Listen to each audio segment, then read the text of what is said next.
रामनाथ और सुमन अपने पुराने घर के बरामदे में बैठे हैं।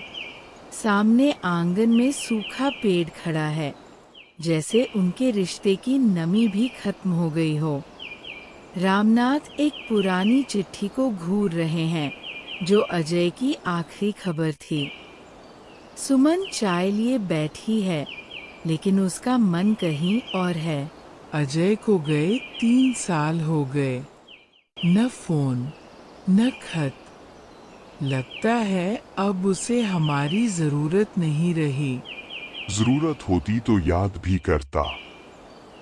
पैसा कमाने में इतना मशगूल हो गया कि माँ बाप को भुला दिया।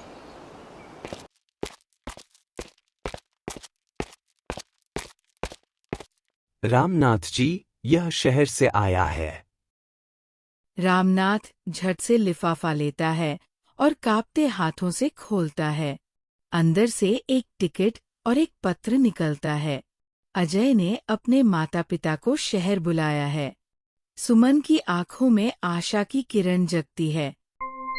शहर का आलीशान अपार्टमेंट। अजय और उसकी पत्नी नीता काम में व्यस्त है। रामनाथ और सुमन कमरे में अकेले बैठे हैं। सब कुछ नया है, पर उनके मन में एक खालीपन है। बेटा पास है, पर अपनापन दूर दूर तक नहीं दिखता।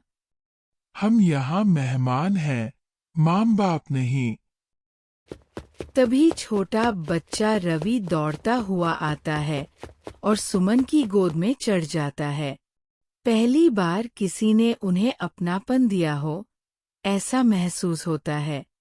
सुमन के चेहरे पर मुस्कान आ जाती है, लेकिन तभी अजय आता है और रवि को खींच लेता है।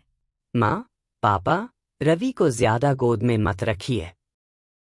उसे गांव के तौर तरीकों की आदत नहीं डालनी। रामनाथ और सुमन एक दूसरे की ओर देखते हैं, जैसे सब कुछ कह दिया हो। वे धीरे धीरे अपने कमरे में चले जाते हैं। रात का समय। रामनाथ और सुमन सूटकेस पैक कर रहे हैं। सुमन की आंखों में आंसू हैं, लेकिन रामनाथ के चेहरे पर सख्ती है। क्या हम सच में वापस लौट जाएंगे? हाँ, यह घर हमारा नहीं, यह रिश्ता भी अब पहले जैसा नहीं। घर वही होगा जहां सम्मान होगा। अगली सुबह जब अजय और नीता नाश्ते की मेज पर आते हैं, तो वहां एक चिट्ठी रखी होती है। अजय उसे पढ़ता है।